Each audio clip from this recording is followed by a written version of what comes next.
Good afternoon, everyone. All right, as most of you guys already know, I just came from Dayton.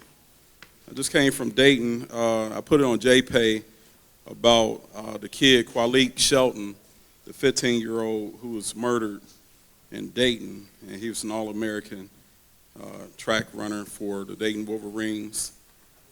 And I literally just came from his funeral. But I believe that this whole fatherhood piece is so important.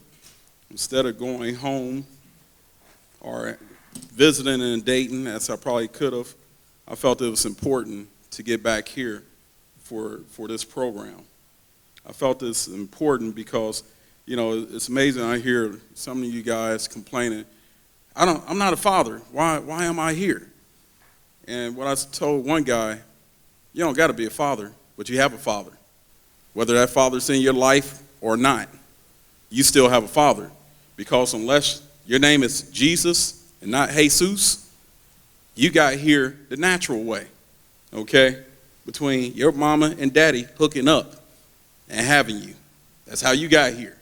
No immaculate conception, okay? So if you're not a father, that's okay. I know someday some of you might want to be a father. You might know somebody who is a father. But more importantly, you are a man. And as a man, there are manhood responsibilities that goes with being a man. And a lot of us had that definition all screwed up. A lot of us, including myself, it wasn't no fault of our own. It's based upon a lot of conditions that we were in. Some of us did not have fathers in our lives, but I'm from this neighborhood of this is what I believe, and I tell people this: a mother cannot be a father. I don't give a crap what she say. I was your mother and father. No, you wasn't, because a mama is not a man, and she never will be a man. Okay, she could talk about her experiences of dealing with men, just like we could talk about our experiences of dealing with women. But one of the things we will never be, that's women. Period. Okay, today on our panel, it's going to be pretty good. We have people from a variety backgrounds. So we're doing two things. Number one, we have Kimberly Dent with us today. She's the executive director of the Ohio Commission on Fatherhood. So she's going to talk to you about fatherhood and things, and everybody should have this paper that you came in with. So she's going to discuss that. She's going to open up our topic on fatherhood. And then we're going to bring up Miss Ramo. Miss Ramo is going to be our moderator today, and we're going to do like a town hall discussion on fatherhood. And then after that, you guys will have an opportunity to ask questions. Like I said, I brought in different people on this panel, so we could kind of answer a lot of questions. And we'll start to my left. To my left, we have Mr. Willie White. As you guys know, he's over Recovery Services. DeCarlo Blackwell, the inspector. You have Dr. Boone, who's over the Horizon program. You have Kimberly Dent, who again is the executive director of the Ohio Commission on Fatherhood. You have Mr. Cole Hargrave, who's the case manager. And you have Lonzo Rivers, who recently completed the Chain Breakers class, who's a father. And I brought him into this discussion because he's currently living that life of being a father behind bars. So with no further ado, we're going to go ahead and introduce Kimberly Dent.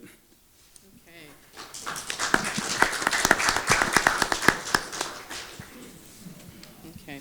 So thank you so much, Mr. Blackwell. First of all, I'm so excited to be here because I don't know if any of you have been in a class that I did with child support in the past coming here, or any other type of class, maybe with Carlos Christian, some of the mock interviews that he and I did under his Starts Within program. But my passion is fatherhood.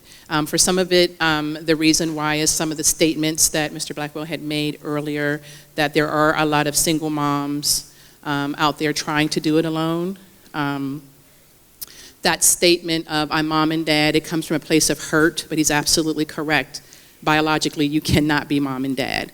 My passion, again, for this work is children, not just Ohio's children, but children in general. But I always like to open up with just being very transparent and candid and authentic about myself. Why is Kim in this work? I am a product of father absence, 2 failed marriages, so divorced twice. My dad died the day before I turned 5 years of age. And I did not have a male role model from that date to this date. I know what a strong man looks like now, the type of man that I should have wanted for myself in my teens, 20s, 30s, but I didn't have anyone to show me that. And so I've been to every state prison except for one, the one that's up on Lake Erie, but I've been to the penitentiary. I've been to Lucasville. Again, to talk to fathers, and then, as Mr. Blackwell said, just men who are not fathers, and just trying to decide when that is a time that is for you, that you have the pieces in place that's going to make for you to have a healthier and better relationship with the mother of the child, and then also with your child. So I was at an event last night in Columbus. It was called The State of the Black Dad.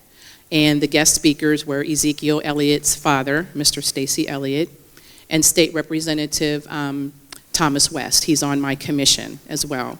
I have 20 commissioners on my commission representing all different state agencies like DRC, ODJFS, Department of Health, Mental Health and Addiction, so forth and so on. But the ones that really support me with allowing funding is my General Assembly members. So I have 6 members of the General Assembly, 4 members of the House, 2 senators. I have a representative from the governor's office as well as from the Ohio Supreme Court, and that's how we stay funded and that fatherhood remains relevant in the state of Ohio. So last night, there was a room full of African-American men, some from the Omega Psi Phi fraternity, just men in Columbus that just had an interest in one topic, and that topic was infant mortality prevention. Because the question over the last few years is, why can't we keep our black babies safe? Why can't we get black babies to their first birthday? Black babies in Ohio die at 3 times the rate of Caucasian babies. What is this about? And there are 9 counties, there's 88 counties in Ohio, but 9 counties make up 86% of African American infant mortality and about 68% of Caucasian. 9 specific counties out of 88. And of course, they're the ones that you would think are metro counties, are Cuyahoga counties, Franklin County, Hamilton County, Montgomery County, Mahoning County, so forth and so on. And so there is now a call to dads in these communities to step up. And again, not just dads, but mentors, men in our communities that are going to have at their core interest the best interest of the future of Ohio, which is our children. And so the event was very interesting, and I hope that we can spread that type of event throughout the state. Not just in infant mortality, you can take a look at the statistics here, the data, when you're not there. And again, as I mentioned, I'm a mother of 3, and being a mother is hard. It's hard work, just being a parent in general. But I love my children enough to say this situation between their father and I is a non-factor.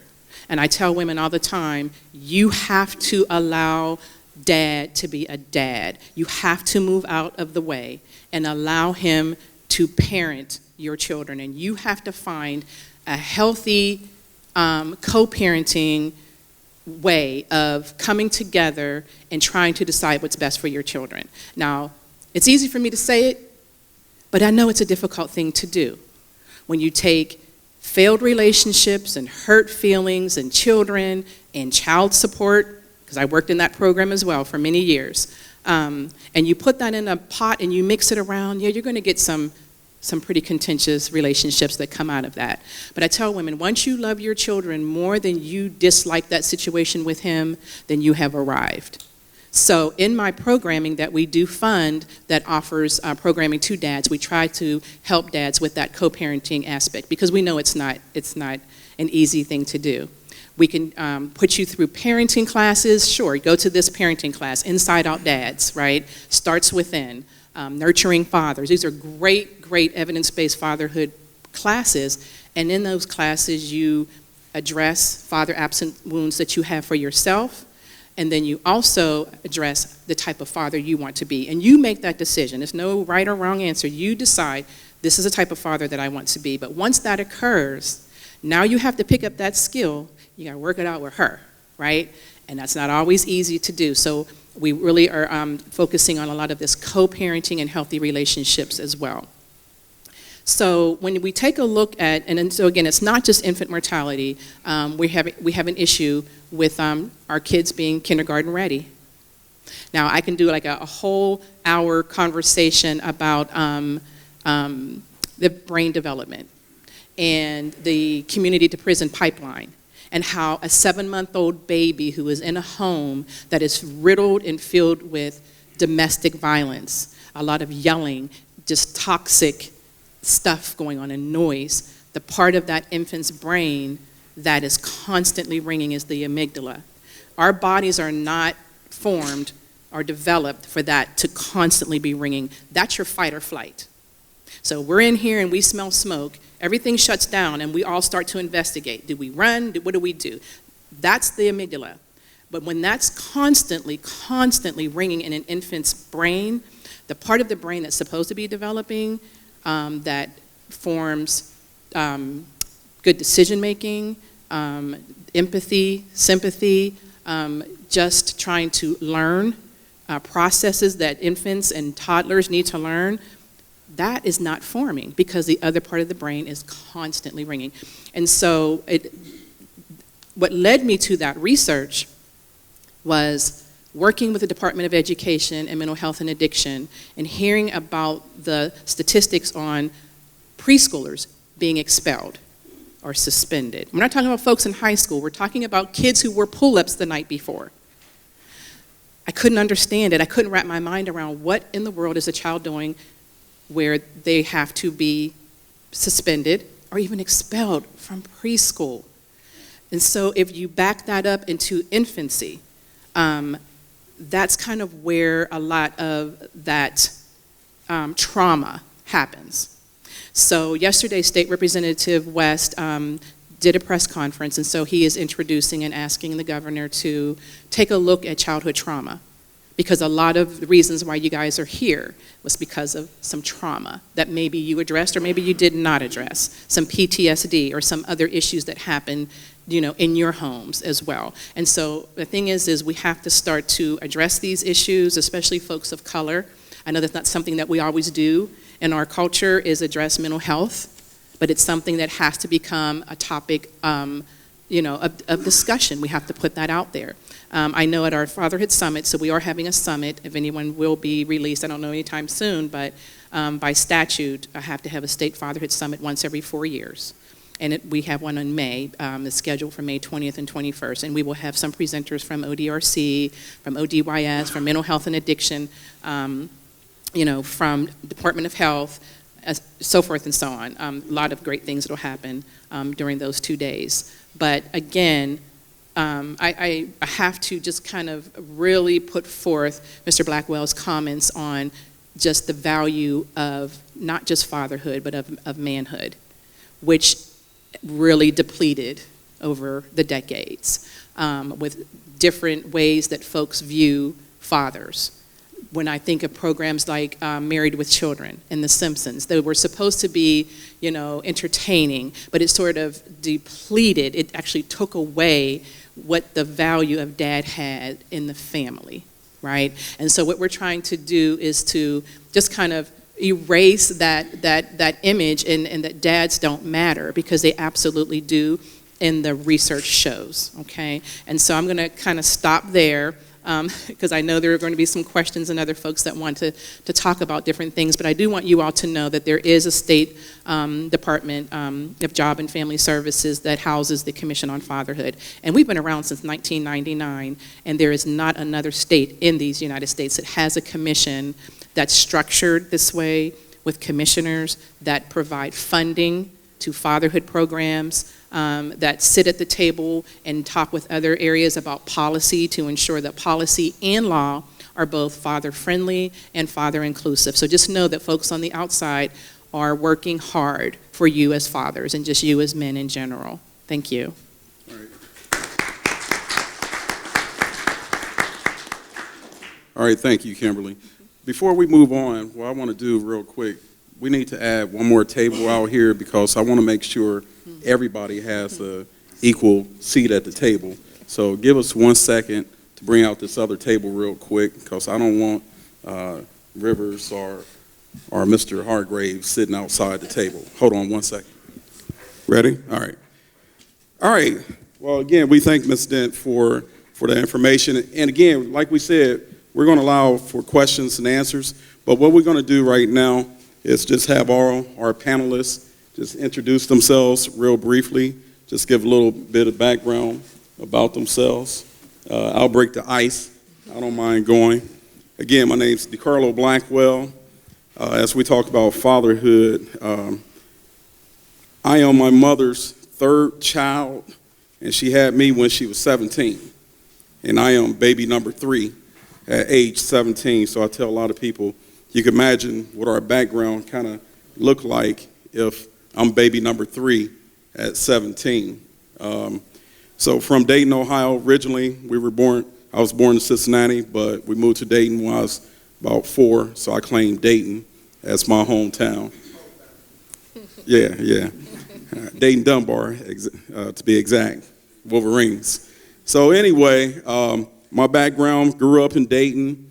I went to 11 different schools. Even though I only went to one high school, I went to 11 different schools. So we moved around quite a bit in Dayton. Then on top of that, Dayton had what we call desegregation, which means one year you went to your home school.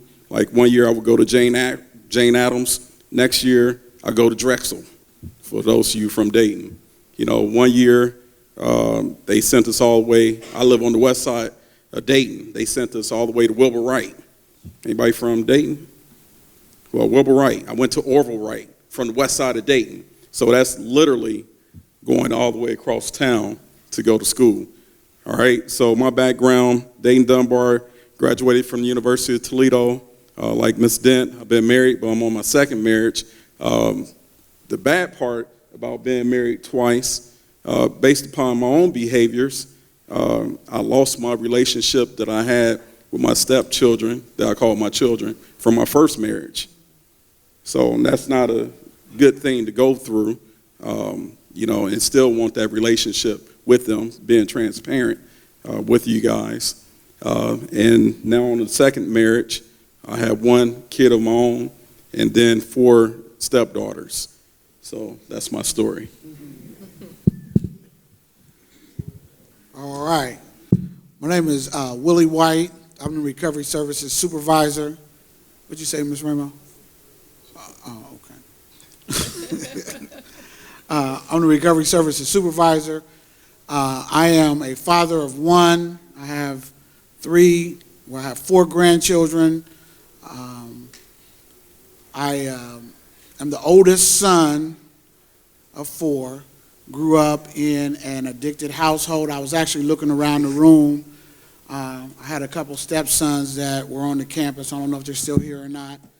I have several family members. At one point, I had 76 nexus total of individuals that were family members, church members, community members that I am connected to. I grew up in a dual setting, a setting of My grandparents became my parents due to my parents' instability, which their household was a middle-class household, and my mother's household was impoverished. My grandparents were alcoholic, and my mother was IV heroin.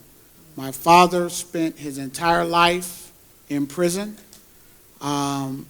We used to tell the story, he made me, he went to prison, he made my brother, he went to prison, he made my sister, he went to prison, and then he stayed in prison for 10 years, and he stayed in prison for 5 years, and he went to prison for 10 years. He died in the federal system. I was sharing just the other day, I have a photo album of my childhood in the visiting rooms of prisons across the state of Ohio. So this is a issue that's close to my heart. Ms. Dent was sharing about 1999. I was involved in some of the groundwork where I had one of the first fatherhood programs in the state called Home, Helping Our Men Excel, which was a transitional housing program in my city where we dealt with homelessness to home ownership, helping single fathers gain access to all of the different services that are available.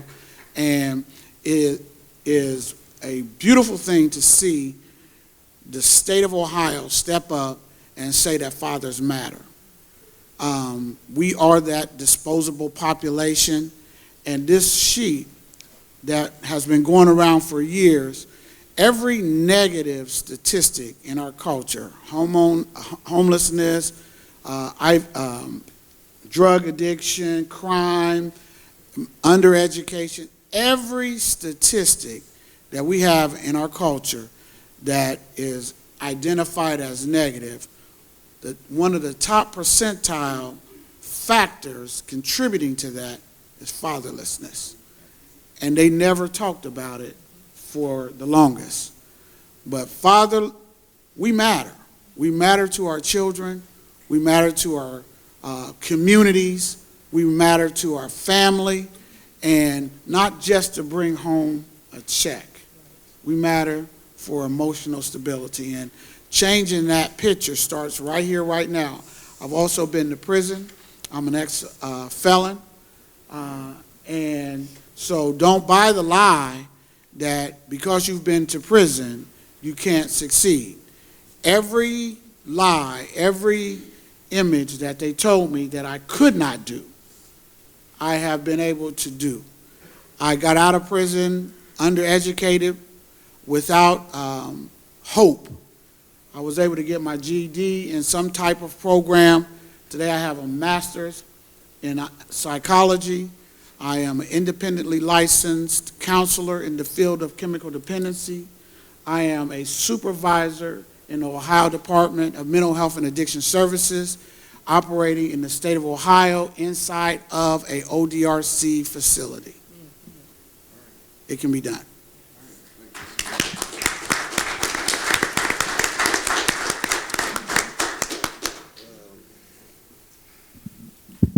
My name's Lonzo Rivers. I'm currently serving 18 to life sentence. I'm the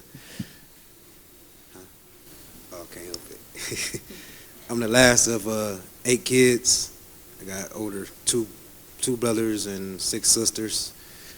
I have one 11-year-old son, my junior.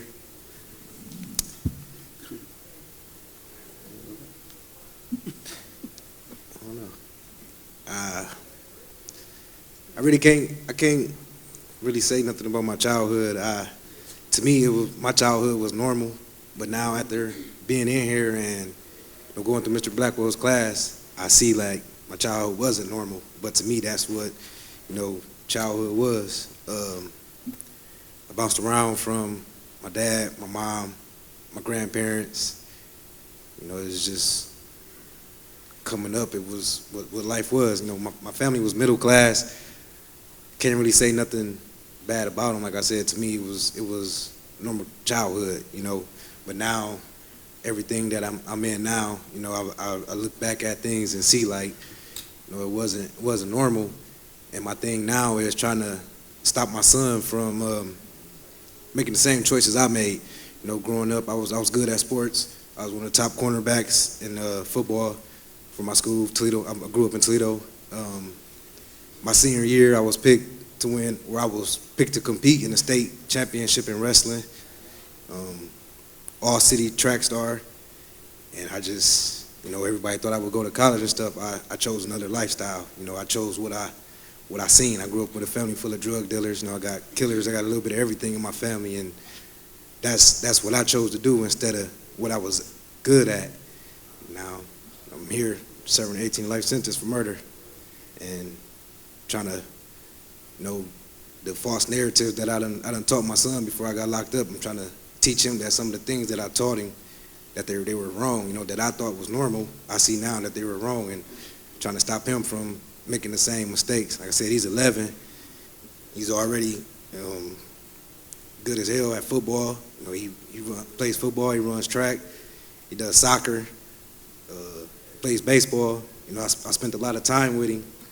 You know, me and his mom, we do shared parenting, and you know, that was my dude. You know what I'm saying? I hang with him every day. But now I see like some of the things that I shown him was the same type of things that was shown to me, and that's what I ended up choosing to do. You know, so I'm just trying to let him know and explain to him that a lot of them was wrong. That's it. Dr. Boone?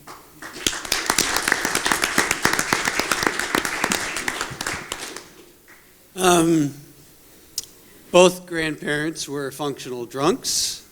My mom's father committed suicide, died in a car accident shortly after I was born. I'm the youngest of my mom and dad's kids, so I never met him. My dad was a career Army officer, was on the ground in Vietnam on 3 different occasions.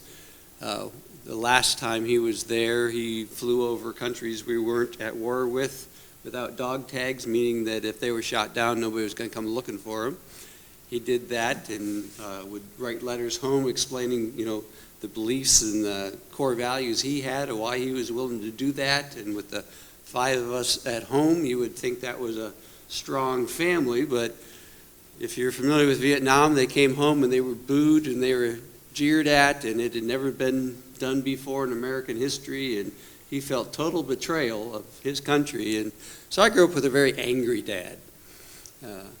Maybe not physical violence, but you know, if anything broke in the house that was normally going to break, it was because us kids broke it intentionally somehow. And so we were always walking on eggshells, wondering what was going to happen next, what we were going to be blamed for. I made a very conscious choice to try to change and break those chains and do things differently. My wife and I were physically present when our children were from 0 to 6 years old.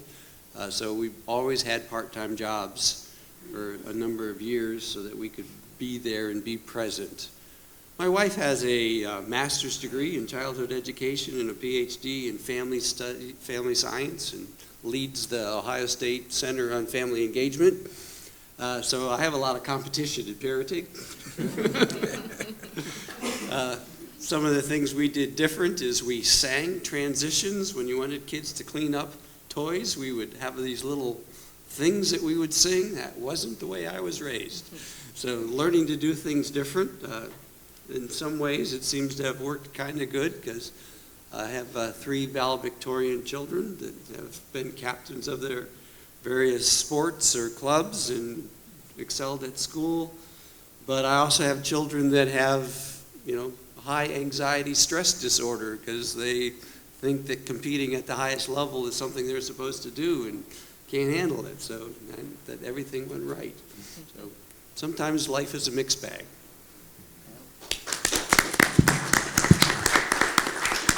Mr. Hargrave? Yes. Hello, my name is Mr. Whoa, got some on my leg there. Sorry. Okay. My name is Mr. Hargrave. I'm a case manager here. Some of you know me from being either in D2 or B2 over the years. I grew up outside of Dayton, Ohio. I was born in Dayton, Miami Valley, 1983. Sorry if I look really young. Can't grow a beard, I'm almost 40. But anyway, my parents were divorced at the age of 4. They were married and divorced 8 times throughout childhood. Ended up finding ourselves with our father after about 10 different childhood custody battles. My mom had my first sister when she was 14. She then went through abortions and other things up until the age of 18 and had my brother later on there. And then I was born, after him. I'm one of 5, so my oldest brother was at Dayton Correctional when I started in this position with the state of Ohio, and he didn't work there. He was in blue. I like to call it the Dayton Correctional Hilton. Back then, that's when you had your own cell. He was incarcerated at Dayton Correctional for methamphetamine production and a whole slew of child endangerment. He had a whole lot of charges. But I grew up just like he did. I like to tell guys the only thing that got me on the path that I ended up finding, it found me, was athletics. I was able to gain a baseball scholarship out of high school, and I moved away from a lot of the people, places, and things that I grew up around. A lot of my friends, literally 2 of my best friends have been incarcerated 3 times now. Growing up best friends. We started not having anything in common. I like to say that a lot too, guys that ask me about it. But so the whole fatherhood initiative with me, my dad was around, but he was, like Mr. White spoke of earlier, he was a paycheck more or less because he was a single parent with 3 kids. I like to refer to my childhood as, I say trailer ghetto. We grew up in a house trailer in the middle of the country with a lot to be desired and a dad that just wasn't present. He worked hard, but my grandparents raised us. So if it wasn't for her, I would have never been able to excel in sports. So, but yeah, so my life and with my wife, who a lot of you know her as well, she worked in recovery services here with Mr. White. You may know her, I don't know. She's now at central office now, but she and I made an effort early on in our marriage that we were not going to continue that cycle of just unhealthy relationships among us as husband and wife. Not to say that we don't have our peaks and valleys and that we don't have to put in the work to keep what we have, because it takes work. But she has her own demons from her childhood, but mine were the big ones because it was spoke about earlier about PTSD and dealing with high stress situations and dealing with things properly, coping correctly, right? And I've recently been getting help for that, and I'm not afraid to say that, because that has been an issue that I've had for years, because I naturally would just shut off. So because that's what I did as a kid, that's what I knew how to do now. That doesn't work, So as a father, my kids need me to be present. I've got three beautiful kids. I got a 9, a 7, and a 2-year-old boy that we just had back in October of 17. My daughter is completely intelligent. I don't know where she, it's not from me, but she's, perfect in every way in my eyes. I know how you feel about your kids. I feel the same.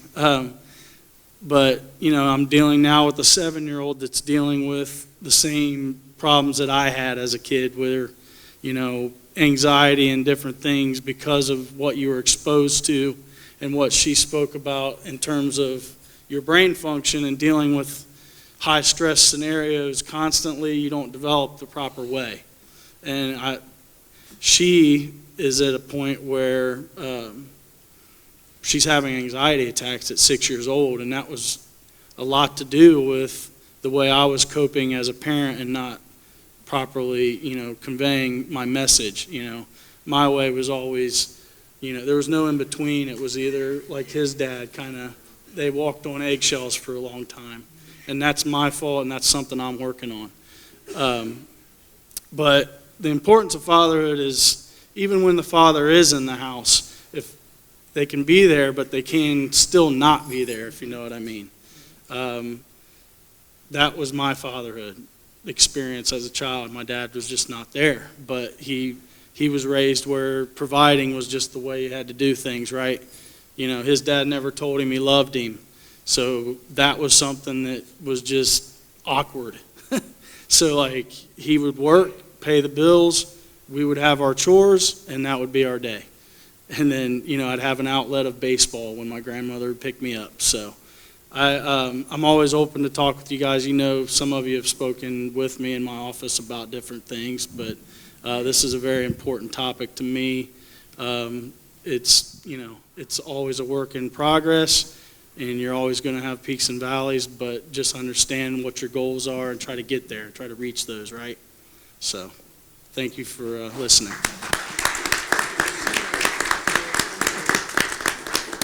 All right, at this time, we're going to turn this over to Ms. Ramos. She'll be our moderator for today. Also, as you guys are sitting there, begin formulating or writing down questions that you can come back and ask us a little bit later on. All right, Ms. Ramos. Thank you. Is this, okay, good. So I am Ms. Ramos. Most of you know me from mental health. I was asked to moderate this on short notice, so I have some questions. I wasn't asked to speak, but I'm just going to go ahead and take it upon myself with the lead from Ms. Dent. I was able to come, I think it was 2 years ago when she came and gave a presentation on fatherhood. And just listening to everybody, I don't have that same background. No drugs, no alcohol, no absent father. However, my father worked 40 hours a week. He was always there. There were 6 of us kids. I'm the youngest. The first 3 weren't his, but you wouldn't know it. But my dad would go to work during the week in West Virginia. He drove a train, and then he would come home on the weekends. Okay, that's normal. What I didn't know this until I was an adult, that when I was in the 3rd grade, my parents got divorced for a second time. So like Mr. Hargrave down there, my parents were married and divorced and married and divorced. I didn't know my dad actually lived in West Virginia and came to visit us on the weekends. He brought us presents. My mom did his laundry, cooked for him. They never shared a room, a bedroom that I can remember. Never held hands, never kissed, never I love you, nothing. They were the best parents. They were great parents. But again, that transferred to us. No I love yous, no hugs, no kisses, no anything. It was, we provide for you, we're nice to you, we're great. However, we didn't get that emotional support that we needed. So I won't even talk about my siblings, I'll just talk about myself. I was pregnant at 15. I had my first daughter at age 16 and got married, and then got divorced, and then got married, and then got divorced, and then got married, and then got divorced. 3 kids, 4 husbands later.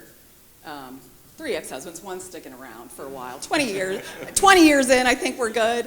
But you just don't know what kind of impact that has on your childhood. My father wasn't there. Was I trying to fill that void? Mm-hmm. Maybe. But again, not seeing that any kind of intimacy, that also affects, young kids, even if you don't realize it. So that's just, my kids, my oldest daughter got pregnant as a teenager, so the cycle continues. The next daughter did not. So, it's still, they see me coming as far as I've come, just like Mr. White. I mean, I don't have the addiction and all those things, but I was a teen mom. I was first in an alcoholic relationship with my husband. The second husband was abusive. And the third husband, I don't know why. I was just like, sure, we'll try that for 3 months. And so that's like not even a factor. But my oldest daughter, her dad is an alcoholic. She was a teen mom. Now she struggles kind of with, she hasn't gone through an addiction, but she's been pretty right there on the edge, teetering. My second daughter, her father was very abusive, physically abusive. So she has a lot of mental health issues. PTSD from being abused and things. So there's effects. My husband currently has a lot of mental illness issues. That's, in fact, until I got married, I didn't go back to college. I was an adult in college. I got a master's degree. I'm hopefully going to continue on and get a PhD. But just like Mr. White said, when they tell you you can't do something, let that light a fire that watch me do it. Watch me do it. Because nobody thought, I was every statistic you could imagine. And now I've kind of overcome them. So dads are a huge part. Do I think my life would have been different if maybe my father was different? Maybe. I wouldn't change it, even though a lot of bad things happened. So it's important for girls as well as boys. So.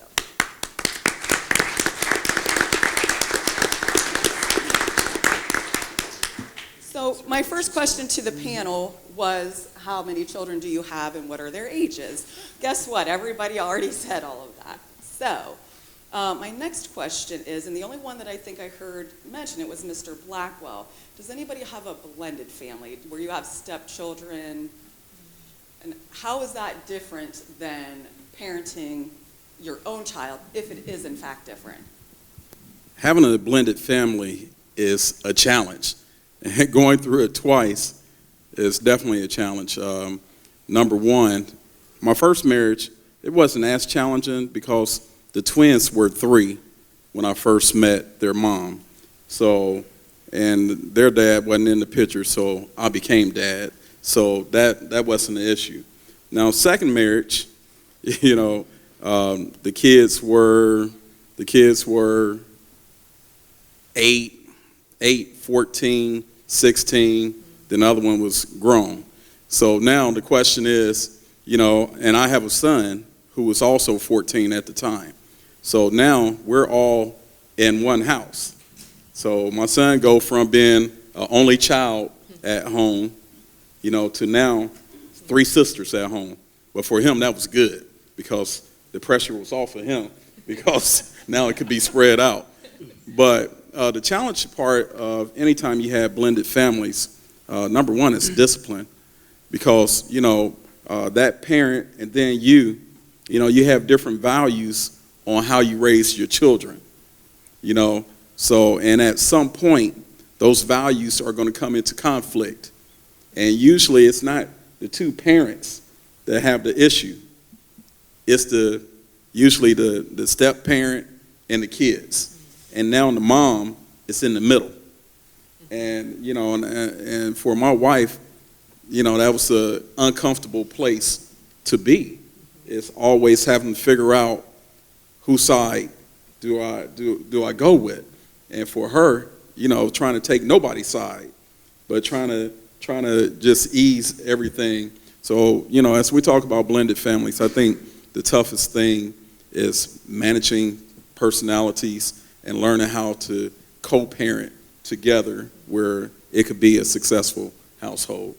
But we're down to our last one now. She's a senior, got a track scholarship to Youngstown State. So that's big. Yeah,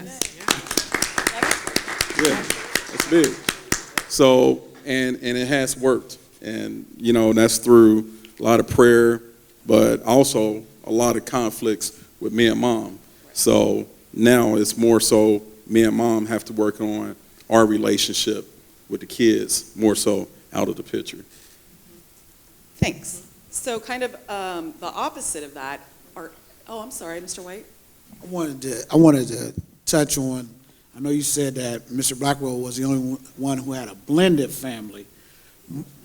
Okay, but, no, because I've not been married, but being someone who grew up the lifestyle of active addiction, there are several blended families that I have been involved in or I've injected myself into.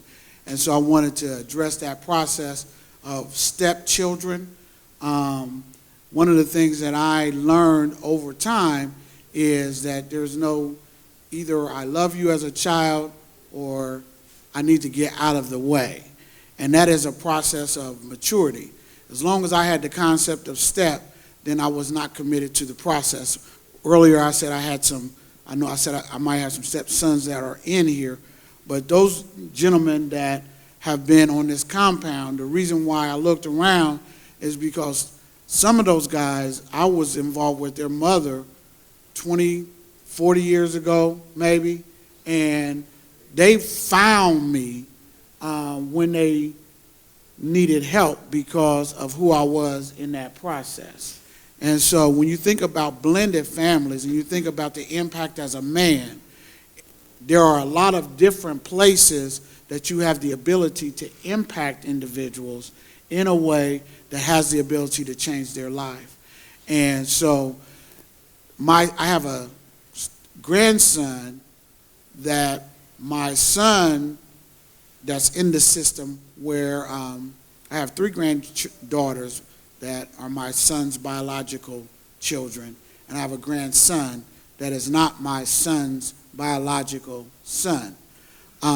But there is no difference in the way that I treat the reality of that family, even though there is 2 men and a lady that are still struggling today to be able to figure out how they need to function in that life.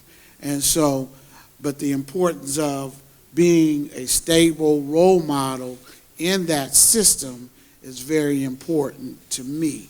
And so I guess I wanted to chime in and say, for all of you that have relationships where there is an image that you have begun to be considered as a father, be the best image that you can be to those children, because family relationships don't always have to be about blood. Thanks, Mr. White. So kind of looking at the opposite side of that, I don't think that I had heard anybody mention it, but are any of you from, or have been, or are currently now in a position where you were a part-time parent? You have shared parenting. You mentioned that, Mr. Rivers, right? Right.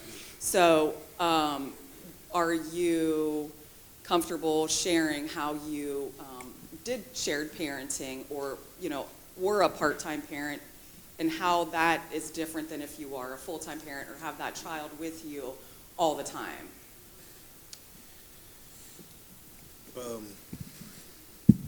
I feel like for me it was different because like myself and my son's mother, we're like 2 completely different people. So like the things that were okay with me while my son was with me, when he would get with her, it was like, no, he can't do this or he can't do that, and I didn't see the problem. So it's like I don't really know. It's like the things she didn't understand. To me, is just like, okay, well, this is, you know, he's a boy. This is what he can do. You know, this is it's okay. So I had to like learn how to compromise on that. Like even now, like, you know, I'm still learning to compromise with things. Like she would send me a message like, well, hey, you know, you need to talk to Lonzo. He did this or he did that, and to me, I'm like, well, it's no big deal. But I know I still have to, like, since I'm away, I have to basically just learn to agree. Really, that's it. Okay, so,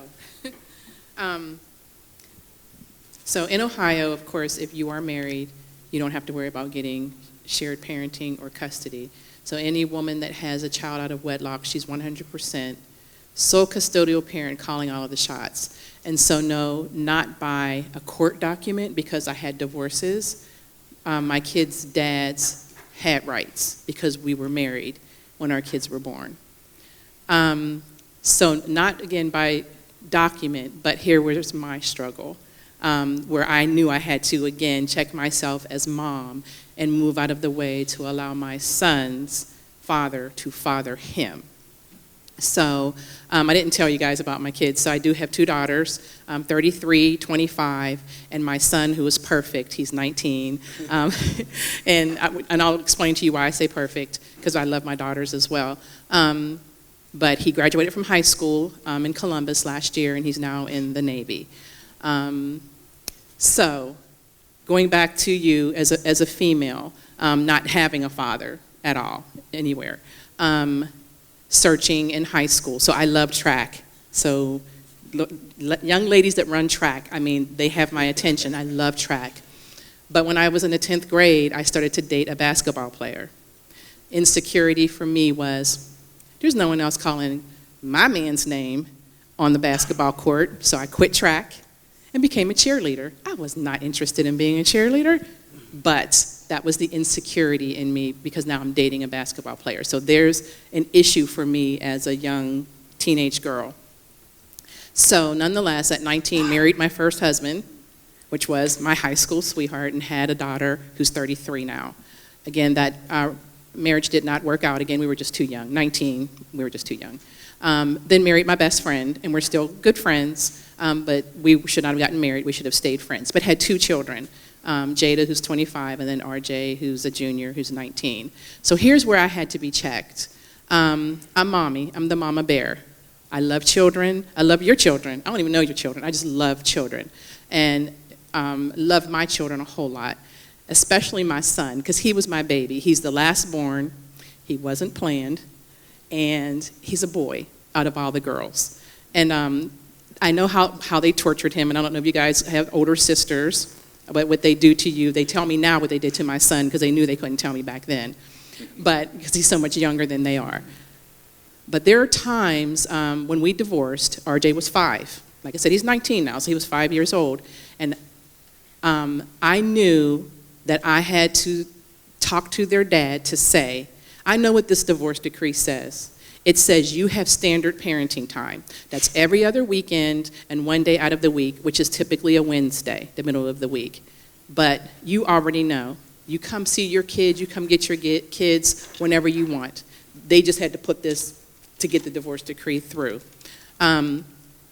So there were moments that I was babying RJ a lot because he was under the roof with me, but I knew that I did not have the experience to raise an African-American man in the United States.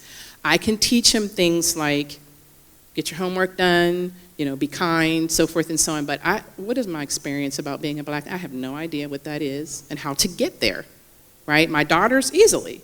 But this young boy, absolutely not. So he's 5 years old, and I know what happens in the cities. I already know what happens with kids as they're growing up, just being in this work. And I said, he's not going to be a statistic of father absence. This will not be my son, nor our daughters, okay? I still, to this day, and it's so funny, don't know where my son got his hair cut. Why? Because when his dad was in the household with us, that was their Saturday morning thing. When he left the house, he took his title of father with him, right? But he's still dad. And that's what I tell you guys in here. You still have the title. Nobody stripped you of that title. This is geography. This is where you are. You could have been deployed overseas if you were in the military. You're still dad. So what do you do with that title? So every time his dad wanted to see them or wanted to do something with them or whatever, that's where me as a female, I had to ensure that I did not fight that process or hinder that process. I had to cultivate it, and I had to encourage it, and I had to support it. So even to this day, and now of course when he was in high school, he had his car and he drove himself, but I still do not know where in Columbus my son got his hair cut. I do not know the barbershop that he went to because that was him and his father's thing. So when we talk about parenting and co-parenting, so forth and so on, court orders say what court orders say. I always encourage mediation, mom and dad to come together, make your own court order. They'll rubber stamp it. They'll say, fine, this is what you guys want to do. So that's a really good question about the co-parenting piece because most folks are having kids out of wedlock, and a lot of guys don't know that they don't even have rights, regardless of what the paternity test shows. The paternity test can show 99.99% you are a biological legal father. That's all that means. You have no rights to your child. So you have to go to court to get those rights. And so again, my conversation with women is let them have those rights, work out with him. It could be more than the standard parenting time because kids need to see their dad and be with their dad more than every other weekend and 1 day out of the week. So thank you. Thank you.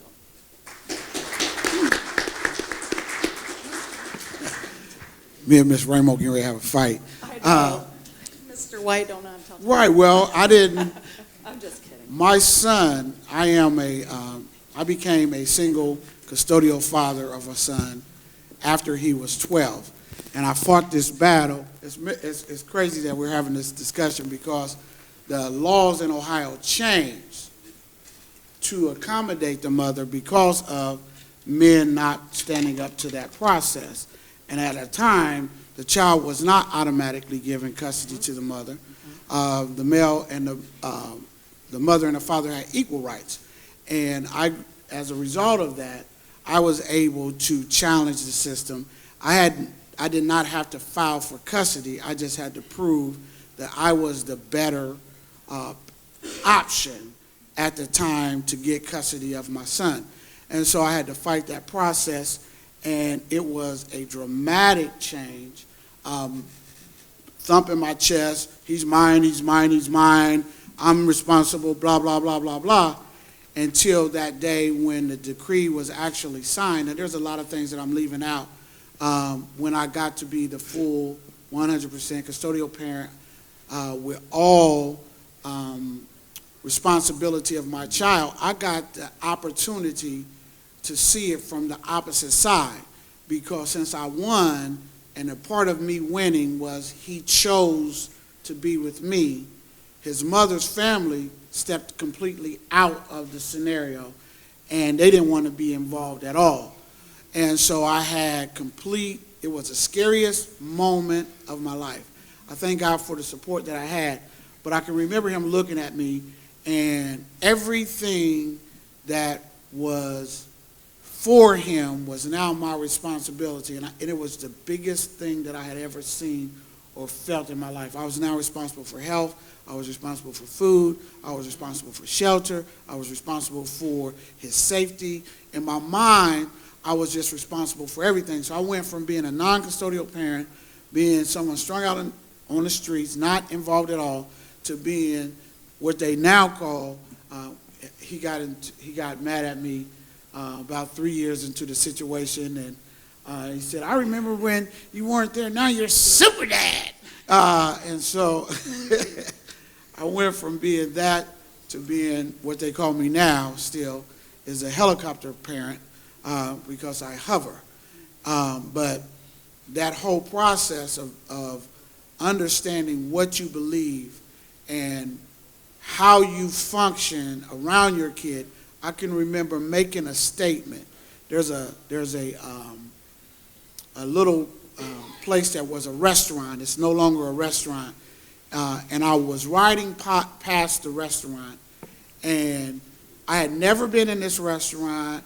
It was an upscale place in the city, and because of prejudice that was developed in me, I made a statement. My son's mother is biracial. My son is 3/4, if whatever that looks like. But I made a statement passing this restaurant. I said, they're having a Klan meeting in there. And it was an ignorant statement that I made in front of my son. And he grew up believing every time that we passed that place that was where they held the Ku Klux Klan's meeting. And I didn't know that. It was just a statement that I made in passing, being who I was. And we were I forget what was actually going on, and I pulled it in. He was like, no, Dad, that's where the Klan is at. I'm like, well, where would you get that? He said, you said it. And so we also have to be really careful about the messages that we give as a father, because they hang on to everything that we say. Fathers, one of the things that I have taught over the years, because I've been doing this for a while, be the best parent that you can be in here. Pray over your children. Communicate to your children. Love your children. When you write those letters, you put your hands on those letters and you pray for your higher powers covering over your children when you send them out. When you get on the telephone, you pray that God can give you the right message to be able to give to your children, so that when you do return home, the impact of who you are is not going to be remembered as that ignorant example that I was at that time. Thanks, Mr. White. So Mr. Hargrave kind of touched on this a little bit. He was pretty open about the issues that he is experiencing with his daughter. So the question would be, are there characteristics about yourself or your parenting style that you had either learned from your dad or your father, and you want to change those in yourself because you see them, or are they just, is there anything that you do now currently, whether it's from your father or not from your father, that you would like to change in your fatherhood journey? So, Mr. Hargrave, you did talk a little bit about it, so you can open it up there. Yeah, I spoke a little bit about my 6-year-old, well, now 7-year-old, sorry. She's just like I was as a kid. She soaks in everything and takes everything instantly to heart and wears it on her shoulder, and just, you can see it coming when she's ready to cry, like it just builds up in her. Well, my experience in that was just, as a kid, I was that kid too, so I was soaking everything in, and I didn't properly convey it, as a father to her the way I should have. Especially with daughters, and when you're dealing with your daughter as a father, they're looking at you as the man that they someday want to be with. You've heard that before, right? I mean, I don't want her to be with that man that she's got to walk around on eggshells with. I mean, nobody would want that for their kid, but I was letting my coping mechanisms affect the way I interacted with her, and then spiking this already present anxiety that she has in her that probably genetically is in her as well. I dealt with it. My mom deals with it. My dad's dealt with it. I had a grandfather that I've heard stories about dealing with panic attacks and anxiety. So here she is, 7 years old, and I was just not giving her the proper example. And I have to check myself a lot on that now and not sweat those things that in the past I would harp on. The small things like cleaning up a bedroom, or, she's a kid. She's having she's having fun. Let it go. That kind of mindset. And then just reassuring her that, there is a softer side to her dad. It's not this authoritarian, figure that's just pointing his finger at her all the time, taking the time out of my day to pull her in, speak with her, ask her truly how her day's gone, and just love on your kid. I mean, and not getting stuck in that constant, every Groundhog Day type scenario where you just do the same thing and go through your day and start it all over again. Just taking the time and valuing that time with your kid. So, Thank you, Mr. Hargrave. Yes. Would anybody else like to touch on that, Mr. White? No. No, moving forward. Okay. Mr. Rivers, especially, this is for you, but again, Mr. White, I mean, you do have experience with it. I'm not trying to be funny at this point, but how does your role change as a father, as you're a free man, and then versus while you're incarcerated? How do you feel like your role changed, if you feel like it did?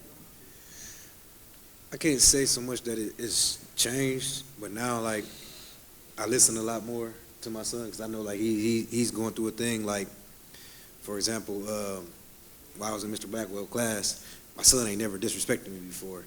So I was telling him, like, hey, you got these tournaments every week. He had a tournament at University of Michigan, and I'm like, send me pictures, and I want to keep track of them. And he didn't send me the pictures, so I'm getting on him like, what you don't, listen to what I say no more. You always listen to me, and I took it as like, you're not listening to what I'm saying no more since I'm not there, when before it was whatever I say, go.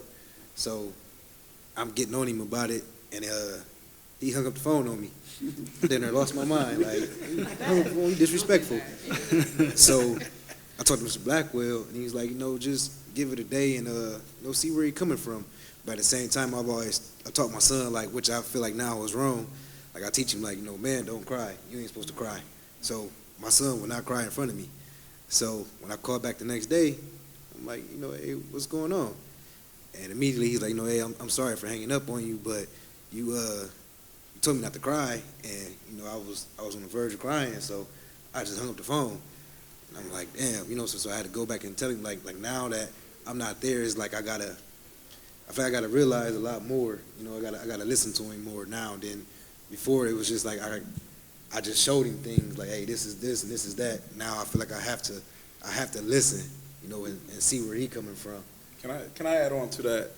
One of the things that we pointed out to Rivers that was really important in that piece was he made it about himself instead of his son.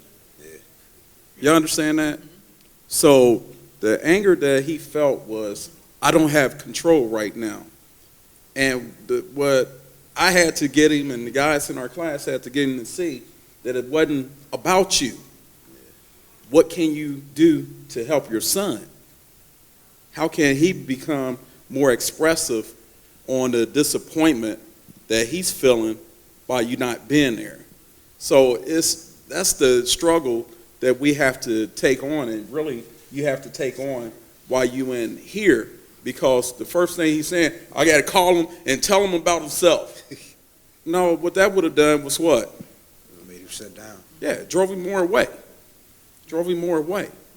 So you have to figure out, how can we reverse that? And the way we reverse that is take the issue, take it off of self, and put it back on the child, and figure out how we can meet their needs. That's all I want to say. Yeah, that's great. And that actually happens. Yeah, thank you.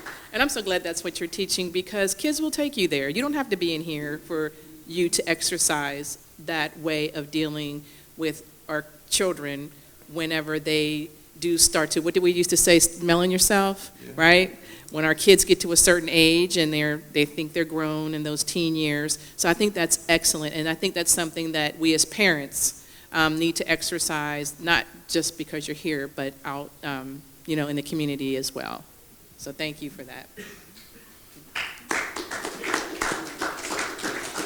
Okay, so now looking back at your childhood or your memories as a child with your father, are there memories that you have, whether good or bad, that helped shape what you want to be as a father? So are there things that you remember him doing that were terrible, that you were like, I'll never do that? Or are there things that he did that were great that you carried forward, but then maybe changed them to make them your own memories? Well, I'll go real quick, and I'll be really quick. I can remember probably having 2 conversations with my father. The first one, I'm at my grandmother's house.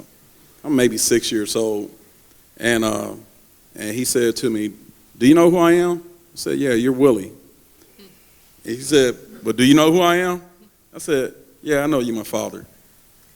The next conversation, and I just remember it, again, I'm at my grandmother's house. Anybody from Cincinnati? All right, well, my grandmother lived in Avondale, South Avondale, on Reading Road. Then you got St. Agnes right across the street from it. Anybody know where I'm at? Well, right behind St. Agnes, yeah, the church. Right behind St. Agnes, about 2 or 3 houses back, that's where my father was staying. So came down to Dayton, from Dayton to my grandmother's, and it's in June or July. So my brother asked me, "Hey, you want to go over Willie's?" I'm like, "Yeah, sure." And the only memory tag I know from that is because I made it to state that year in track. So I went with my brother and told him, "Hey, yeah, I went to state championships this year, blah, blah, blah."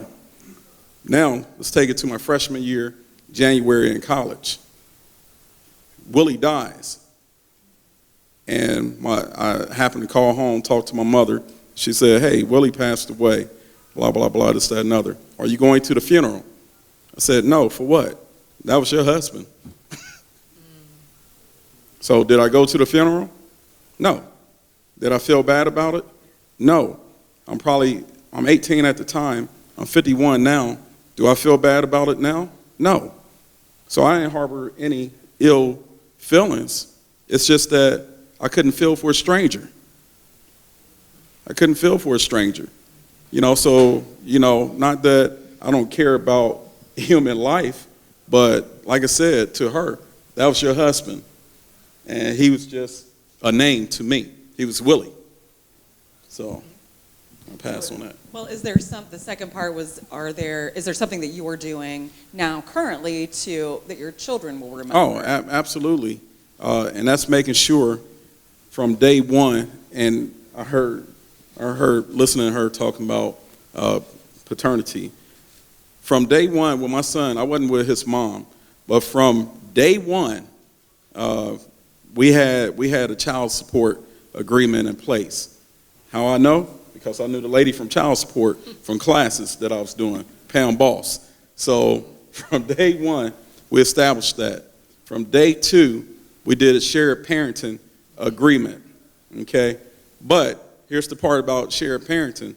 She's the residential parent, which gave her more rights. But when my son was 9 or 10 years old, and I'm being an active parent because I go from living in Lima, where I have my son all the time, to I move here to London, where now I got to go see him on weekends, but he's struggling in school. And that's because his mom not doing what she's supposed to do. So I told her, I said, listen, when I come to Lima, I'm bringing little D back with me. So I took him back. I brought him back to Columbus with me, okay? Then I tried to enroll him in school. Guess what they said? You're not the residential parent. So what did I have to do? I had to lie. I had to lie and come up with a form and say, yeah, I'm the residential parent now. But in the meantime, one of my friends who was an attorney, I had him, we started filing all the paperwork, getting everything together so I could gain full custody of my son. So when my son was 10 years old, I had full custody of him. And only one reason why I felt like I had to have full custody of him.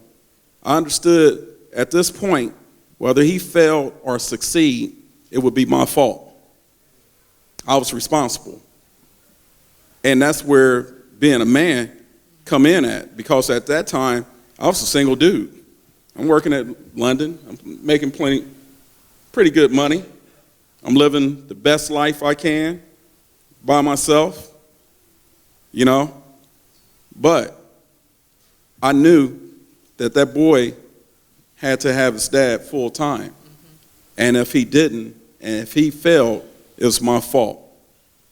So you have to learn how to give up yourself, sacrifice to say, I'm going to be the best father I could be. So the question is, what did I do? I changed my life to make sure that my son always knew me because I always had him.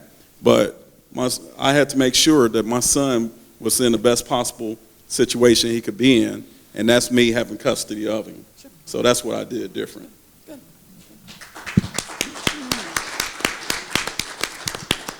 Who else would like to share a memory and kind of talk about how that shaped your parenting skills, and if there's something that you do with your children or child so that in the future they have memories with you? Mr. White? Actually, as you shared, as Mr. Blackwell shared, even though he justified lying on the form to the school, we want to go there.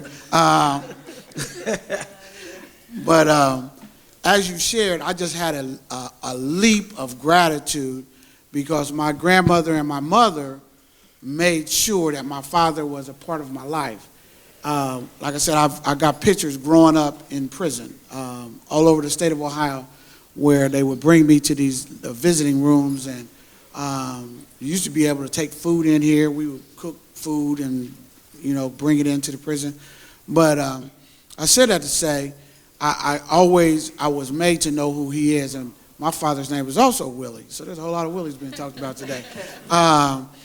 And as I grew up with him, or as I grew up and he stayed incarcerated, the bridge was brought in our life because of his incarceration. He did not get out of prison, And so his mindset stayed stuck in a place that really hindered our ability to be able to get and to grow together. He just really stayed in a place. My father died in a federal system. Like I said, he got out, he did a lot of different time. But my father died without a GED. And the last time that he got out of prison, I had gone through the transition of coming out of the streets and doing all of the things that I had done. And I had made some networking things, and I put some things in place for him to where he had his own place, he got his job, and I set him up, and in my mind, doing all of the things that I could do for his success. And he just really was not interested in any of that, that as a result of the incarceration of the institutionalization that he had transitioned into. Was the only thing that I could see at that time. Today I've got some different labels that I can tag on it. You know, when we grow and we get educated, we get to diagnosing people in our family. And so, but I can remember a childhood experience, and this was, I was about 10 when he got out. One of his experiences of in and out. My father, I think, still holds the state record for being released and reincarcerated the quickest. At one point, it was 42 hours. He was out and back. And one, I think it was 27. He wasn't even out full 24 hours where he had gotten out, robbed something, and was back in prison for 3 more years. And so that was what he did. But there was a time when he was out and he was teaching me how to mop the floor. I really didn't understand that until I started working here. But he was teaching me how to mop our kitchen floor, and we soaked the floor. This is the only person that did this. We soaked down the floor with the soap, and we mopped up the floor, and then we rinsed the floor, and then we dumped the water out. We rinsed the mop out. And then we rinsed the floor with clear water, and we rinsed the mop out. I thought I was being punished.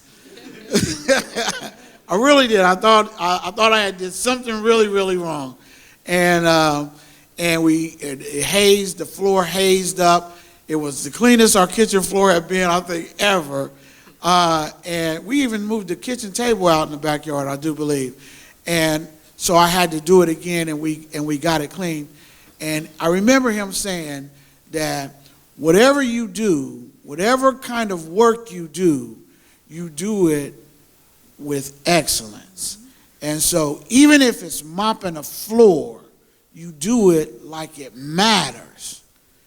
And I really didn't, I kind of took that with me because my work ethic today, between him and my grandfather said, a man don't work, a man don't eat. My grandfather was a construction worker who did concrete work, and so he trained me in that field as a juvenile. And looking back over the time when my father died and we did the funeral service, my brother and my sister were completely disconnected emotionally from our father. And I did the eulogy on my father in that process, and I told the story about mopping the floor, and nobody could remember that. And at that time, it was something that was simple enough as mopping the floor changed the way that I walked away from that experience. Even at his death, I walked away from that experience with a different level of importance, because he took the time to do something with me that he didn't do with them. And it made me look at that process different. I know that I'm saying it now, this form is here, and it's coming out the way that it's coming out. But for real, the message that he gave me shaped the way that I look at work. And it gave me a different ability to succeed in some different areas. I went to school and I learned that because of the drug use, I should not be able to continue to learn. I should not be able to continue to retain information. I started drinking when I was 9 years old, and there was a lot of damage done to my brain. And so by the time that I got involved with education, they kept telling me that there was too much damage to my brain. But I wouldn't give up. Everything that I do hard. I go at it with 100%. And I know that that came out of a message that I got from my father, teaching me how to mop the floor. And that is one of those two-sided coins, because what have I done with my child? I think that, because my son says I'm too hard on him, that I expect too much of him, that I have my expectations on him, but I know that I don't believe that if he tries anything and put as much energy as I see in him into it, that he can't do it. And so I refuse to let him settle for mediocrity. And so I think that that is something that came directly out of that. Good question. Thanks.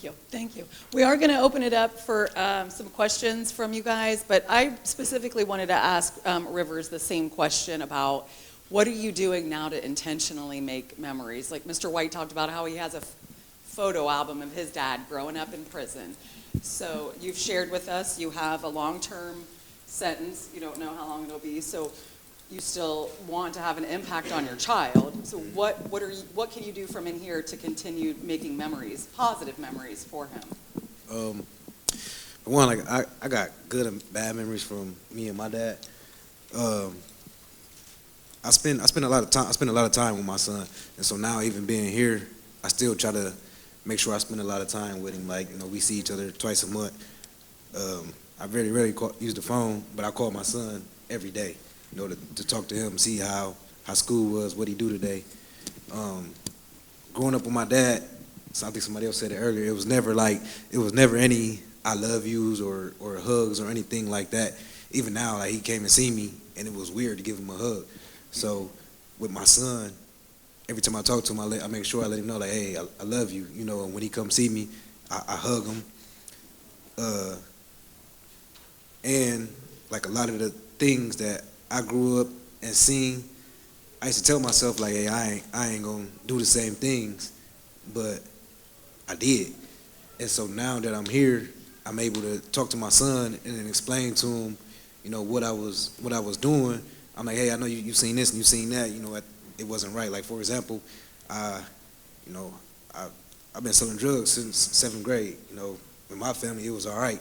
As long as you got something to show for it, it's okay. As long as you got money, it's okay. If you selling drugs, you don't have any money, you're doing the wrong thing. But with them, it was okay as long as you got money. And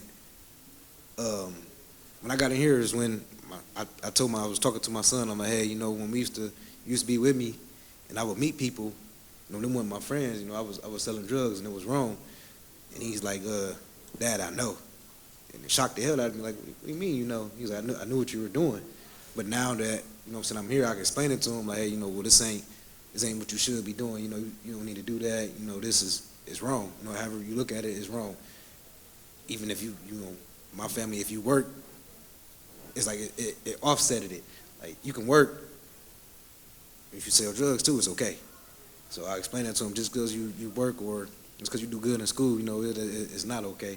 It's just now, like, I could talk to him about a lot more, and I see the things that I was doing wrong, and I could explain it to him. Like, hey, this is wrong, that's wrong.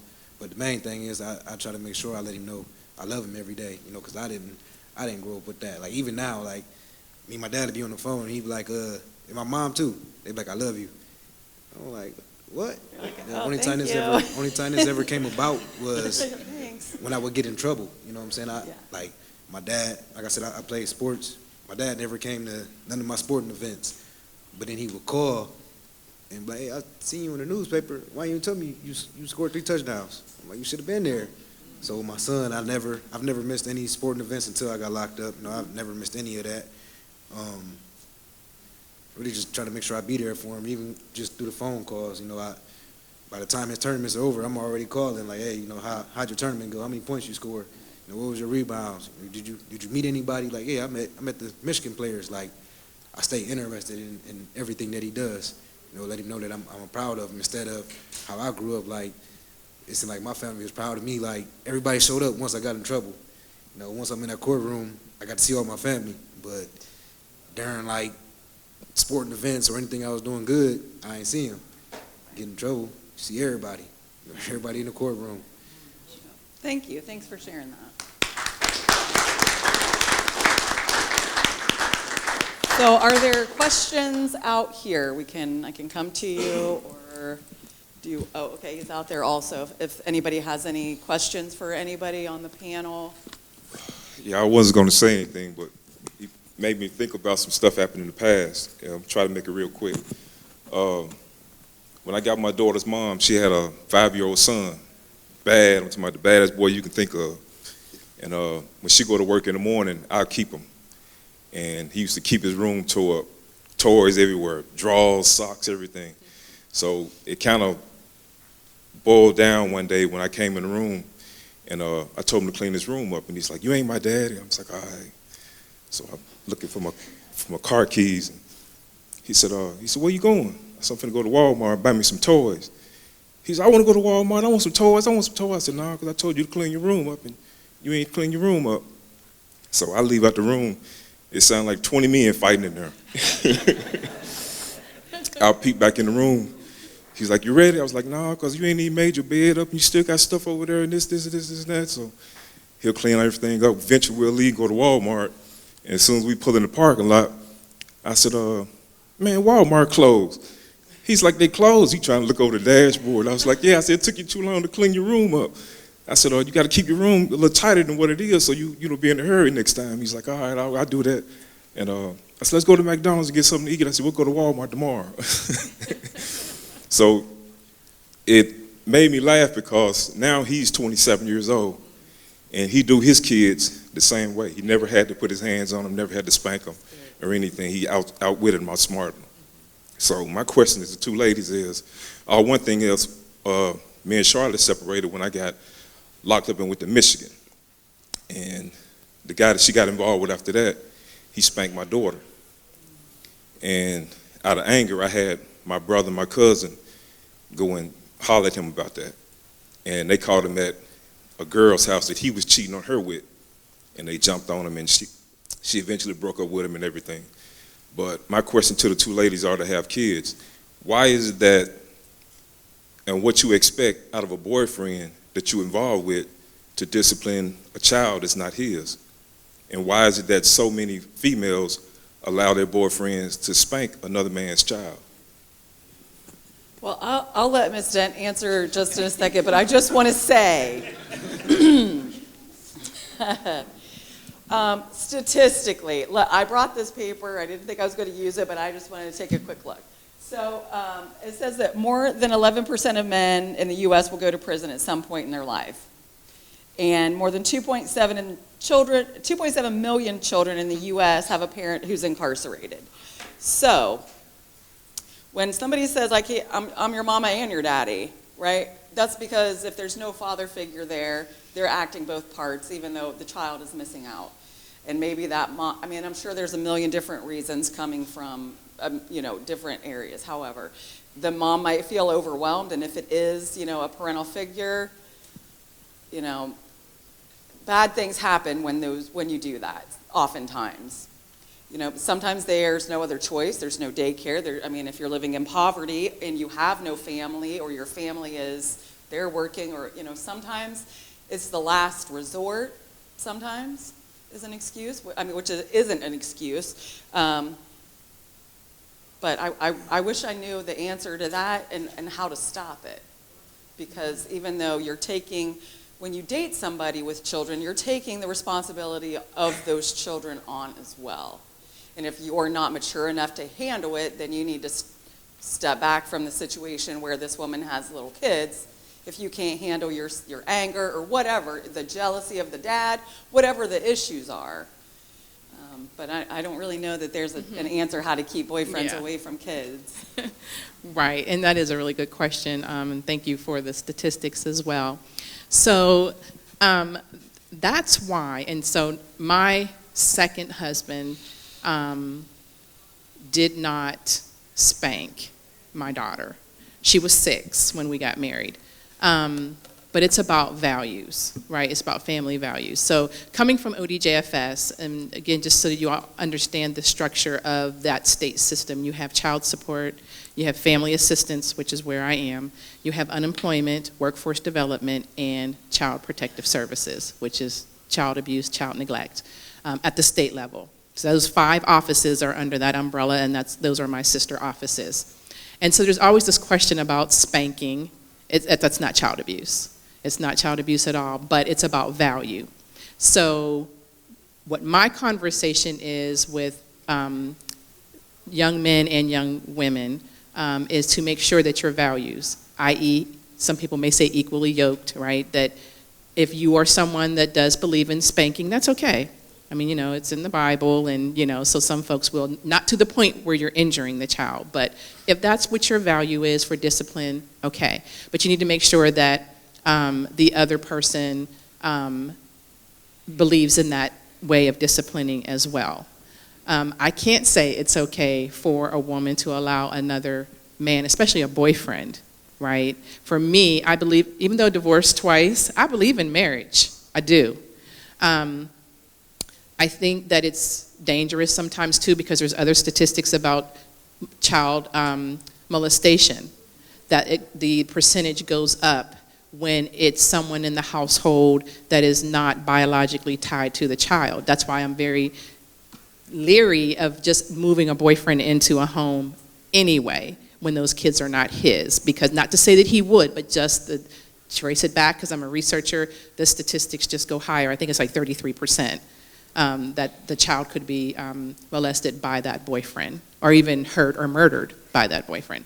So I don't agree that it's okay, and that's a conversation I would delicately have with a female, that if this is not someone that's going to be part of the family unit is different than a boyfriend. Boyfriends come and go. And so I just have to say, you say, holler at him for what it was that he did as well. And that's something else I've had conversations with dads about. Don't put yourself in a situation that lands you away from your child, right? There's other ways to do it. If you believe that there is some type of abuse, we have a system for that. Use the system. And they'll open a case to find out, is this child being abused or is this child being neglected? But my thing is working in child support with 900 plus families in my caseload, the way children were coming into this world sometimes would send me home in tears. There's no value on dating, getting to know a person, and making sure that your values interlock, that they interlink. And then dating a person for seasons, get to knowing their family. She knows your family. And there's a unit, and that's the village that we always talk about, and that you have always heard President Obama and his wife talk about the village that raises the kids. Folks are having babies, and I remember in a caseload asking her, like, well, what is his name? She just knows his name is Pookie. She doesn't even know his government name, right? And the thing, so how now do we manage this? You don't know who he is, what his beliefs are, what he affiliates himself with, and he doesn't know you, but now you have a common child, there's child support order, there's a mess, right? And these kids are caught up in the middle of this. So it is a really good question, but I think it's just that family unit and just knowing what the values are and just maybe having that conversation with her about these men that she's bringing around your daughter or whatever. Because I think education is everything. Once she knows the statistics of bringing men around her daughter, because you used to say it was a daughter, right?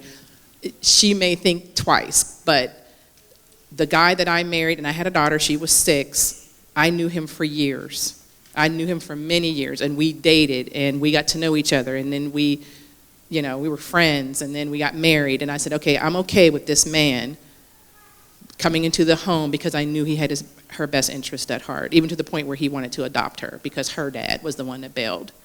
Even after we were divorced, he just wasn't interested in staying connected. So he wanted her to have his last name. So I knew that this man was okay, and I think as women, that's how selective we have to be to keep our kids safe. And I do want to just real quickly, Ezekiel Elliott's father said the same thing that Mr. White said. What he said last night was he didn't talk to his son nor his kids that he has now that are all doing sports about sports. He never talked to his son about playing football. But what he did say, whatever it is you're going to do, you're going to be excellent at it. There is no mediocrity in this household. We don't do anything that is okay. Whatever it is that you're going to do, be excellent at it. And I just to hear it 2 days in a row, not even 24 hours apart, I think that is really something we have to focus on as well, is to make sure that our kids know that we're not looking for, them to be excellent at. My son played baseball, and he was really good. But whatever you decided to do, just be excellent at it. So I just had to put that in there because it was on my spirit to say that, because it just resonated that you mentioned the very same words that Zeke's dad had mentioned last night. So, but thank you for your question. That was a really good question. Wait a minute, I wanted to hit that from the male standpoint, something that I tell guys in the program, that if whoever is involved with your children, one of the things that I feel is really important, you need to have a relationship with him. A lot of times what I see is guys don't want to talk to him because he's involved with her. And then the child loses in the fact, when if I'm incarcerated, I did that, you did that. And so you being separated from your child, if you develop a relationship with him, get to know the man that's in the house, in the relationship, in that role with your child, so that you will know that if spanking is required, because sometimes I know when I was young, when I would tell people that I have a stepfather that was with my mom for 40 years, and I wanted to tell him, you're not my dad, and I want to act stupid. But this man put a lot of energy into being someone that our family could trust. And so I say, get to know him, because I hear all the time, well, he hit my child or he hit my child. I have to understand that in the family roles, in the family relationships, sometimes discipline is necessary. And so if that's the case, then that's the case. So when you say, why are these women letting these men beat on their children? Now that's abusive. But is the case, how well did you know that man? Mm-hmm. How well did you get involved with the solution and not create another problem? Yeah, he cheated, whatever. But how well did you know the character of that man? Do what you can do to be a part of the process of change and some safety for your kids. I don't want to talk to him. He's in the background. He don't even need to answer the phone. He see my name on the ID. He don't even need to answer the phone. Yes, he does. You might want to choose one day a week to call him to figure out what's going on in the household from a male standpoint with your children, because that'll help.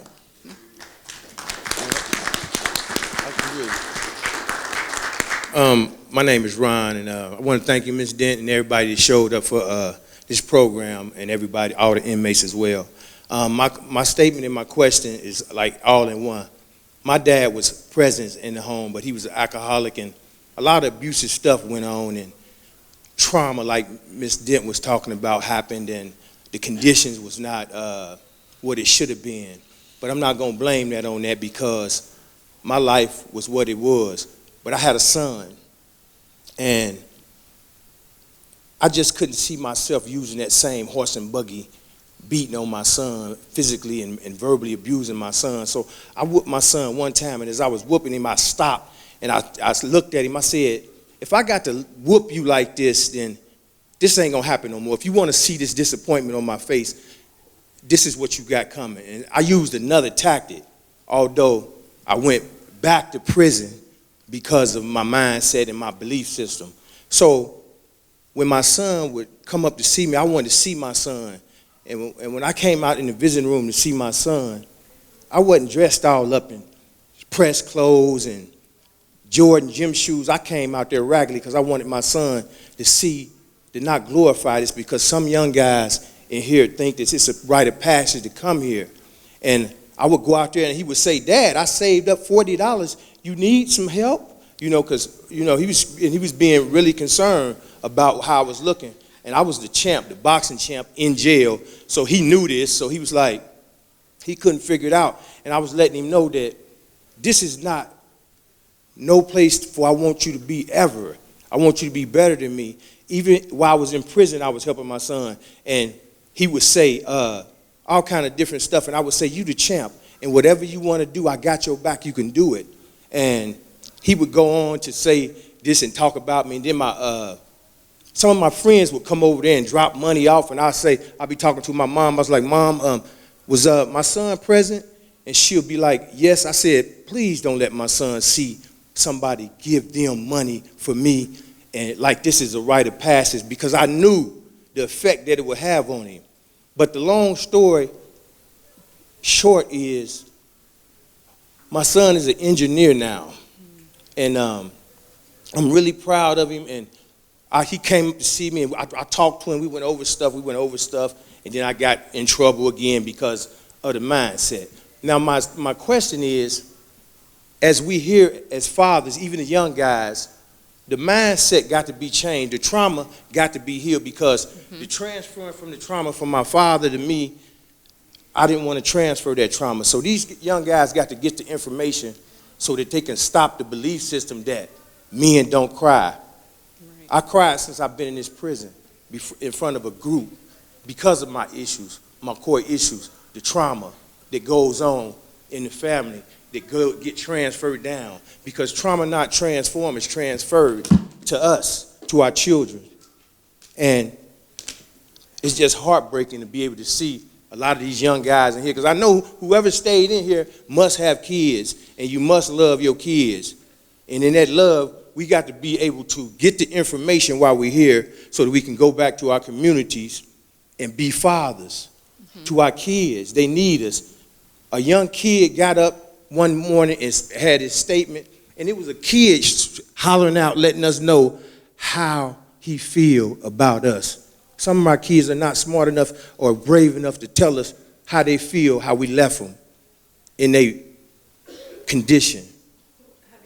I don't mean to interrupt. I think my thing said, but do you have a question? And the question is, what can we do while we're here as a team to help these young guys get this information and change as fathers?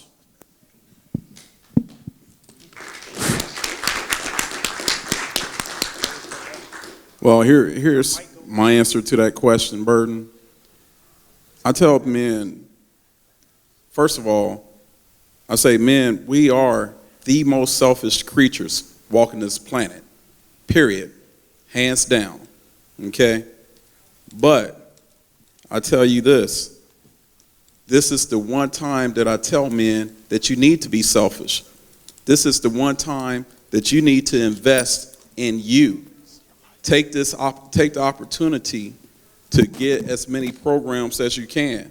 See, a lot of guys are not going to mental health counseling, recovery services, because of three letters, I'm sorry. Ego. We feel like, if my boy over here see me as going to go get some help, then I'm going to appear to be weak. I can't appear to be weak or vulnerable.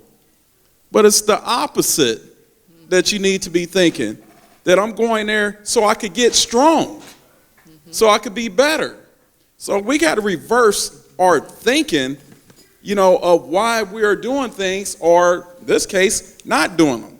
And it's usually for somebody else and never for us. So you got to invest time in changing your thinking, your mindset, and not worrying about what he think of me, what he thinks of me, that I got to do this for me. Okay? That's how the whole tide of change happens, because you got to be invested in doing it for yourself. Because the last thing that you need to do is say, I'm doing it for little Ray at home. I'm doing it for my mama. I'm doing it for Becky. Okay? All those people to let you down. It needs to be invested in you first, and then let you benefit them after you done change yourself. Yes. I had two questions. My first question is, what was the most challenging moment in fatherhood for you? And that's for any of the fathers there. And then the second question was, what's one thing you had to learn or experience in the role of a father you wish someone would have told you about or showed you? The most difficult point as being a father for me was my son. I raised my son, like I said, with everything that I said, and he took an alternative choice. My son decided that he wanted to sell drugs, he wanted to be involved in the streets, he wanted to do that lifestyle. My son was shot about 6 years ago, and he is now paraplegic. The hardest thing that I've done is ride down the street and see the puddle of blood in the middle of the parking lot where he was shot. That ride to the hospital was probably the most difficult experience that I have had as a father, parenting him. The second one was, even after all of that, he decided that he still does not see the light of wanting to do something different, and I had to put my paraplegic son out of my house for selling drugs while I was at work. And so today, I'm going home to pay my son's rent so he can stay in the house where he's at, because that's important to me that as a parent, I still want the best for him. And so I'm still going to be the father that I can be in this situation. But watching my child live out the reality of some different choices that he is making is very difficult. Thank you. Yeah.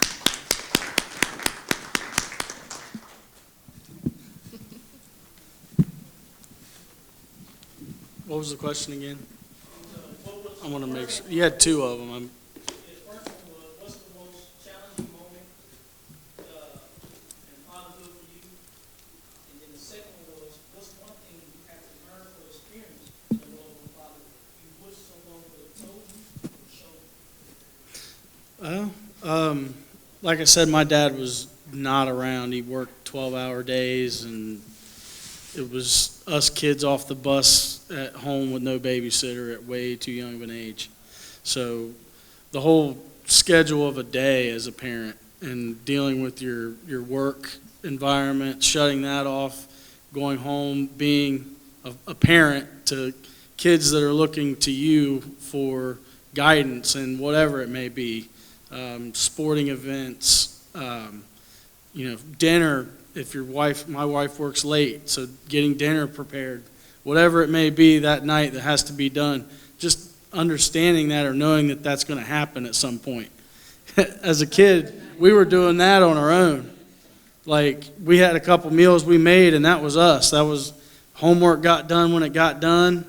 Now you got two kids that need to get their homework done and dinner done and practices and just having that talk with my dad. But my dad couldn't have that talk with me because he just worked constantly, and that was my grandmother that ran us. But I guess the hardest part is being able to compartmentalize and just be in those moments, because they're going to be gone. And you may be frustrated, you may be fed up with your day already, but you still got to shut that off and give the attention that they need so they can grow up to be engineers, because they're looking at you and soaking it all in. If you're frustrated, they become frustrated. The schoolwork suffers, whatever suffers because of your attitude. So that's one hard thing I deal with every day. I guess for me, two things. Number one, I guess going through the first divorce and hearing my son say to me, "Dad, all I ever wanted was a family. And that just messed me up because I had to apologize to him for messing that up. And just having to have that conversation with him was kind of hard. And then last summer, wow. Then last summer with my daughter, with her, when me and her mom was separating at the time. Well, thank God he intervened. But in telling her about all this stuff, and she's 16 at the time, and she said to me, because she's taking good notes at church, she said to me, only thing I wanted from you was for you to love my mother. I'm like, damn. I'm like, damn. That kind of messed me up because in that moment, I realized that I didn't just fail her mother, which I could deal with, but I failed her as well. And when I looked at the fact that I failed her as well, it did something else to me that her mother couldn't say or do. It came from that 16-year-old girl at the time that made me say, man, something got to change. Because I was that guy who believed in 90-10 or 9.5 out of 10. As long as I'm doing 90% of the things good, who cares about the other 10%? You know, we go to church. I'm a coach in the community. I take care of the family. I do this. I do that. So what, I got this over here, you know? But like the old church song said, 99.5 won't do. Just won't do, Lord. Just won't do, Lord. All right, then. 99.5 won't do. Enough of And I that. thought it was good enough. They're gonna be good But enough. now I know. All right, that's where I failed at.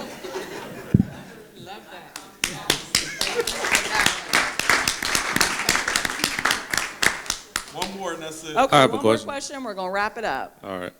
This is anybody on the panel. What would you consider your strength as a father, and what would you consider one of your weaknesses? What is the area that you need to improve in being a father? Can I give you my weakness? Time away from the family. Everybody know I coach 2 teams, and even though one of the teams my kids are on, you know, it's still not time with them. It's still time with everybody else. So I think that's a weakness that I'm working to improve on. And the strength is really probably superficial, being a provider and still being there for them. Because I was that guy, because I control my high school schedule, I schedule the same meets with my daughter at high school so I could be there to watch her run as well. So I thought that was pretty cool. I would say that for me, my strength is my reliance on God.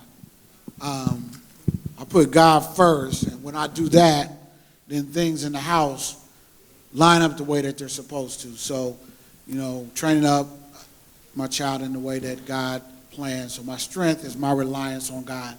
My weakness is my pickiness of me as a parent, because I second guess every decision, and I'm that person who has to analyze everything to figure out before I move on it. And so I would say the second guessing and the pickiness would be the weakness. I would say my strength, I would say, have to say that the relationship I have with my son, the time I spent with him, you know. And the weakness, I would say mainly my mindset, you know. A lot of choices I've made, if I would have, I think now, like if I would have thought about my son before I made my choices, that I wouldn't, maybe I would, well, I can't say for sure, but I feel like if I would have thought about my son, a lot of choices I've made, I would have stopped before I made them. Like I said, I'm 18 life sentence. I'm in here for murder. And when I did it, my son was down the street. And so after it happened, I went on the run for a while, and I would talk to my son, and he told me, he was like, Dad, I know what you did. I'm like, what you mean? He was like, I heard the shots, and I already knew it was you. And that touched me, like how did you know that? He's like, cause my son told me, he's like, I know you got problems. I know when you get mad, you got problems. And I feel like that's How old was he? when it happened, 9. And I'm like, damn, like that bothered me. Like, damn, my own son is saying this to me, and I feel like a lot of things that I've done, if I would have just stopped and thought about him first, I would have went about things a different way. All right, Mr. Denton. Mr. Hargrave? You can still answer the question, then Cole. That's our Okay. last question. Okay. Well, I'm sorry, I didn't really What's your even think strength about it as a because, father? yeah, it's a father. Well, Make it as a parent. yes, so as a parent, oh my gosh. So I think my strength, I do have to kind of mirror what Mr. White said, is my belief, my strong faith. I'm a Christian. I'm a believer, not even just a Christian. I like to wear my walk. So it's not just my talk. I like folks to look and say, oh, there's a believer. That is my strength. That's what gets me up every day to come in and do this work, to help children and fathers in the state of Ohio and outside of Ohio. Recently, that's why I'm so drained sometimes. But my weakness is I am hard on myself. I feel as though it's such a heavy lift. And when I see things fail, when I see children committing suicide, because that is happening quite a bit anymore. I think it's like the second highest reason for child deaths other than car accidents, is them taking their lives. It deflates me. And so my weakness is sometimes I have to remember to stand in that strength and to keep my eye on the prize and not to let those things kind of take the breath out of me where I feel like I need to give up. So that is my weakness. So I do ask for prayer from all of you to continue to, for me to do what I am trying to do for Ohio's kids. So thank you. Thank you for letting me answer it. I didn't think I was, thank you. I guess one of my weakness, I know exactly what my weakness is. I've already spoke about it, is just being too rough on them and too I have high standards and just dealing with, their misfortunes correctly and voicing what I should voice to them correctly. In terms of whether it be grades or athletic achievement or just everyday interaction with their friends, I can be a little rigid. I got to work on that. The strength, though, is a lot to do with how I was raised and just making a point every night to let them know how much I love them and bring them in, for that hug. The girls value going to bed every night and me being there. Just making that a point, and it's very important to me. I'm getting emotional.